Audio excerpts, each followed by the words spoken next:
Hello my dear students, आज ही हम अपना चैप्टर वॉइस पढ़ेंगे और इस वीडियो के अंदर वॉइस के बेसिक को देखेंगे। बेसिक का मतलब ये वॉइस बना क्यों, और आपने वो जो रूल्स पढ़ रखा है कि अगर प्रेजेंट इंडेफिनिट है तो उसका जो वॉइस चेंज होते हैं पैसिव वॉइस, तो EGMR के बाद B3, आखिर ऐसा क्यों। तो वॉइस एक्टिव पैसिव है क्या, ये जो वर्ब हैं इनको लिखने के तरीके हैं।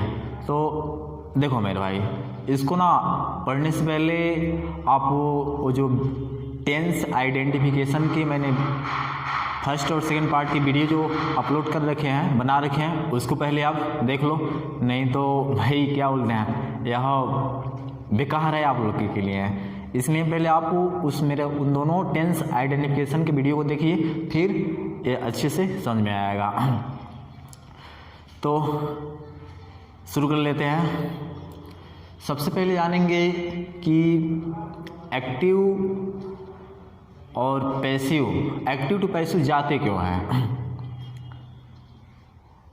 एक्टिव टू पैसिव में एक बात समझना, एक्टिव टू पैसिव जाते वक्त ना मीनिंग चेंज होता है ना टेंस चेंज होता है। तो अब आप कहोगे सर जब एक्टिव टू पैसिव जाते हैं ना मीनिंग बदलता है ना टेंस बदलता है, फिर एक्टिव टू पैसिव जाते क्यों हैं।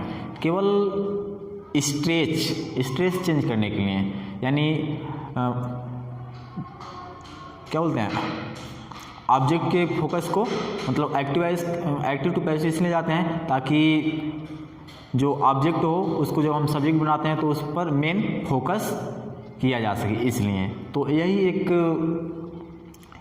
यही एक मतलब क्या बोलते हैं वजह है कि एक्टिव टू पैसिव जाने का वजह क्या है, स्ट्रेच चेंज करने के लिए, स्ट्रेच बदलने के लिए हम एक्टिव टू पैसिव जाते हैं। जैसे आपने बेसिक में आप सबको मैंने बता रखा था कि अगर वॉइस एक्टिव है तो सब्जेक्ट डूअर लिखो, अगर वॉइस पैसिव तो सब्जेक्ट रिसीवर लिखो।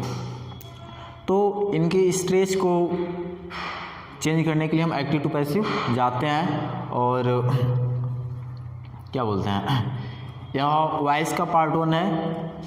तो आ जाओ फिर से शुरू कर लेते हैं। एक्टिव टू पैसिव बदलने की जो रूल्स हैं, तो रूल्स में आप पहले स्टेप में क्या करेंगे, स्टेप फर्स्ट में आप क्या करना, एक्टिव वॉइस के ऑब्जेक्ट को पैसिव वॉइस का सब्जेक्ट बनाना।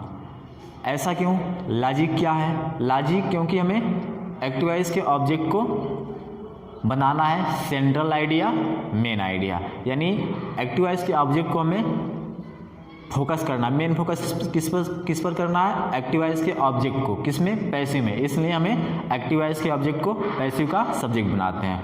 स्टेप नंबर 1 हुआ। स्टेप नंबर 2 में क्या करना, एक्टिव वॉइस के सब्जेक्ट को पैसिव वॉइस का बनाना बाई प्रीपोजिशन का ऑब्जेक्ट। ऐसा क्यों, क्योंकि मीनिंग चेंज नहीं होना चाहिए। अब इसमें ज़रा पहले देख लो, हमने क्या बोला कि एक्टिव वॉइस के ऑब्जेक्ट को बना दो पैसिव वॉइस का सब्जेक्ट, ऐसा क्यों, क्योंकि हमें इस सब्जेक्ट को बनाना है सेंट्रल आइडिया मेन आइडिया, यानी अब सांग पर हमें स्ट्रेस देना है न कि देवेश पर। तो स्ट्रेस चेंज करने के लिए हम एक्टिव टू पैसिव जाते हैं। तो ए सांग हो गया। अब क्या करना है कि एक्टिव वॉइस के सब्जेक्ट को बना दो बाई प्रीपोजिशन का ऑब्जेक्ट, बाई प्रीपोजिशन का ऑब्जेक्ट बन गया।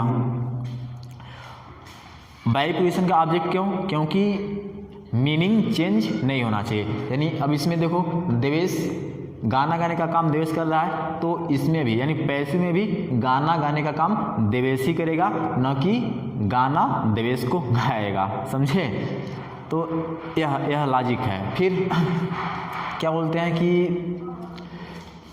थर्ड स्टेप क्या है, इसमें आपको टेंस सेम रखने हैं। थर्ड स्टेप में टेंस सेम रखनी है। सेम रखने हैं मतलब आपको क्या करना है कि आपको यह जो भी वर्ब है इस वर्ब के थर्ड फॉर्म को लिख देना है और भूल जाना है। तो सिंग का थर्ड फॉर्म क्या है? संग। संग लिखिए, अब इसको भूल जाइए। अब इसके बाद क्या करना है कि आपको फोर्थ स्टेप में अगर इस वर्ब के पहले कोई हेल्पिंग वर्ब है तो लिख डालो, ना है तो छोड़ दो। तो हेल्पिंग वर्ब तो है नहीं तो फिर छोड़ दो। अब फिफ्थ पांचवा स्टेप क्या है? पांचवें स्टेप में आपको बी की एक ऐसी फॉर्म्स को लिखना है जो वही टेंस बनाए जो पहले वह था। तो पहले यह कौन सा टेंस है? प्रेजेंट का इंडेफिनिट है। तो बी की फॉर्म्स ये हमने लिख डाले हैं, is, am, are, was, were, been, being. अब बी की फॉर्म्स तो होते हैं कितने? अभी तो 8 हैं। तो इनमें से कौन सा लगाएं भाई? कौन सा लगाएं बोलो जी? तो ये तो second part was, were second form है, बीन थर्ड फॉर्म है, बिंग भी आईएनजी फॉर्म है। तो ये सब तो कैंसिल हुए, ये सब तो लगेंगे ना। अब बचा यह फर्स्ट फॉर्म में इज, एम, आर, बी। तो अब बता दो जरा ये किसके अकॉर्डिंग आएगा? इस क्या बोलते हैं संग के अकॉर्डिंग। तो एम तो लगेगा नहीं, आर प्लूरल के लिए आता है, बी कंटिन्यूअस में, और क्या बोलते हैं मॉडल के बाद आता है, ये तो लगेगा नहीं। ईज बचा है तो ईज आपका यहाँ पर लग जाएगा। तो ए सांग इज संग बाई देवेश। तो यह बन गया इसका पैसिव। बात समझ में आ रहा है? फिर से सुनो ये जो सेंटेंस है, धर्म है संग ए संग। आपको सबसे पहले क्या करना है? एक्टिवाइज के ऑब्जेक्ट को पैसिव का बनाना है सब्जेक्ट। ऑब्जेक्ट क्या है? ए सांग। तो लिख दो ए सांग। स्टेप नंबर सेकंड में क्या करना है? एक्टिवाइज के सब्जेक्ट को बाई प्रिविशन का ऑब्जेक्ट बनाना है। तो बाई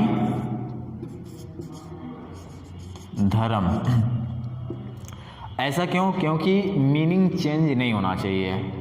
अब इसमें गाना धर्म के द्वारा गाया गया है तो इसमें भी गाना धर्म के द्वारा ही गाया जाएगा, न कि गाना धर्म को गाएगा।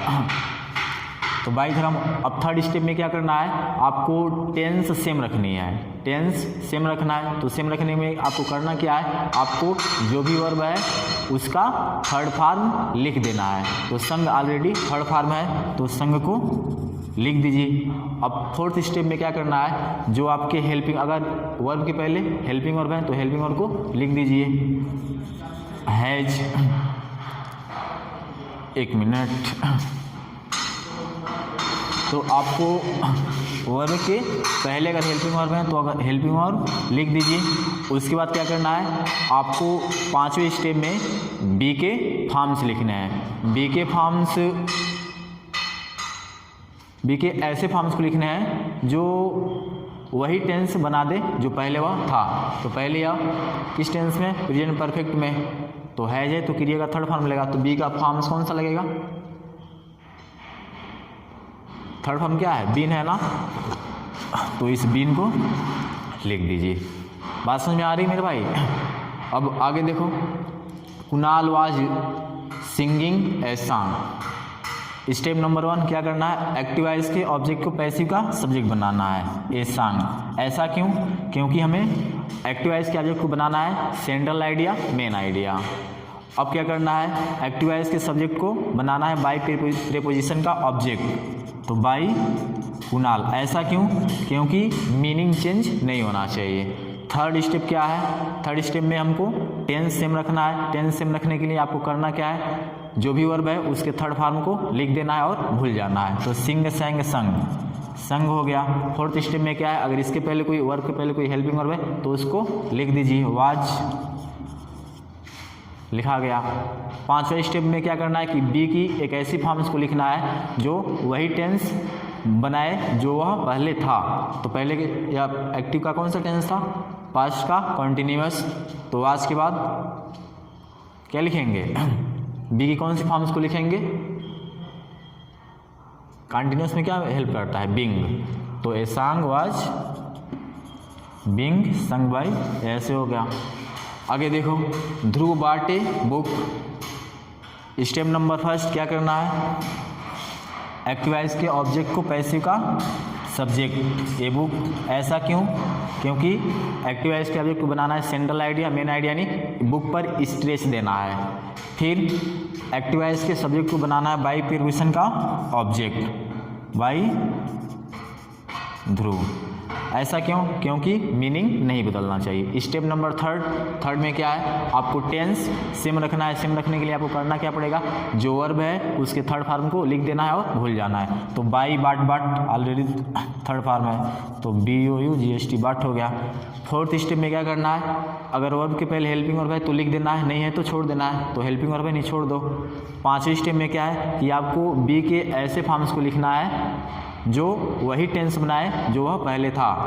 तो एक्टिवाइज का पहले वाला टेंस क्या था, पास्ट का इंडिफिनिट। तो हमको बी के फॉर्म्स को लिखना है, तो बी के फॉर्म्स यानी बी के सेकंड फॉर्म को लिखना है। सेकंड फॉर्म क्या है, वाज वर, यही है। तो वाज लगाएं कि वर लगाएं, चूँकि ए बुक है तो वाज लगेगा कि वर, तो लग जाएगा was. A book was bought by Dhruv. यह इसका लॉजिक है मेरे भाई, काफ़ी दिमाग लगाना पड़ा है। अब देखो, तो ये सारे ना जो भी प्रेजेंट का इंडिफिनिट, पास्ट का इंडिफिनिट, ये सब में लागू चलेंगे। बेसिक में ये सब हर सेंटेंस में ऐसे ही चलेंगे। प्रेजेंट के इंडिफिनिट में, पास्ट के, फ्यूचर के कंटिन्यूअस में, हर टेंस में ये बेसिक चलेंगे एक्टिव टू पैसिव जाते समय। तो यह है। अब फिर से सुन लो एक बार, एक्टिव टू पैसिव में ना मीनिंग चेंज होता है ना टेंस चेंज होता है। फिर एक्टिव पैसिव हम जाते क्यों हैं, स्ट्रेच को चेंज करने के लिए। अगर हमें, अब देखो एक्टिव, इसमें स्ट्रेच किस पर दिया जा रहा है, किस पर अधिक जोर दिया जा रहा है, किस पर अधिक बल दिया गया है, देवेश पर। तो एक्टिव यानी जब सब्जेक्ट हमारा डूअर होता है तो एक्टिव लगाना पड़ता है। जब सब्जेक्ट हमारा रिसीवर होता है तो हम पैसिव का प्रयोग करते हैं। और वॉइस इसमें चलता है क्योंकि हमें स्ट्रेच को चेंज करने के लिए। यहाँ देखो, अगर वॉइस है एक्टिव तो सब्जेक्ट हमारा डूअर, वॉइस है पैसिव तो सब्जेक्ट हमारा रिसीवर। यानी सब्जेक्ट आपका डूअर है तो प्रयोग करिए एक्टिव वॉइस का, सब्जेक्ट आपका रिसीवर है तो प्रयोग करिए पैसिव का। और पैसिव की पहचान क्या होते हैं, B+ में V3 होते हैं। और पैसिव, एक्टिव टू पैसिव जाते समय ना मीनिंग चेंज होते हैं ना टेंस चेंज होते हैं। M मतलब मीनिंग, T मतलब टेंस। समझे मेरे भाई। तो यह बेसिक था। मैं चाहूँगा कि आप सब इसको सभी लोग पढ़ें अच्छे से। और आज के इस बेसिक वॉइस पार्ट 1 के बेसिक में बस इतना ही। अब अगले वीडियो में पार्ट 2 लेकर आऊँगा। और बेसिकली मैं 7 या 8 पार्ट में इस वॉइस को समाप्त करूँगा। आप लोग सीक्वेंसली देखिएगा, काफ़ी डिफरेंट आपको मिलेगा। और आपको हर पार्ट में लॉजिक के थ्रू आपको समझाएंगे और बेहतर समझाने का प्रयास भी करेंगे जितना मेरे संभव हो सकेगा। तो हम्बल रिक्वेस्ट, मेरे वीडियो को सीक्वेंसली देखें, पूरा देखें, स्किप करके ना देखें। अगर अच्छे से समझना है तो बस इतना ही। धन्यवाद। I love you.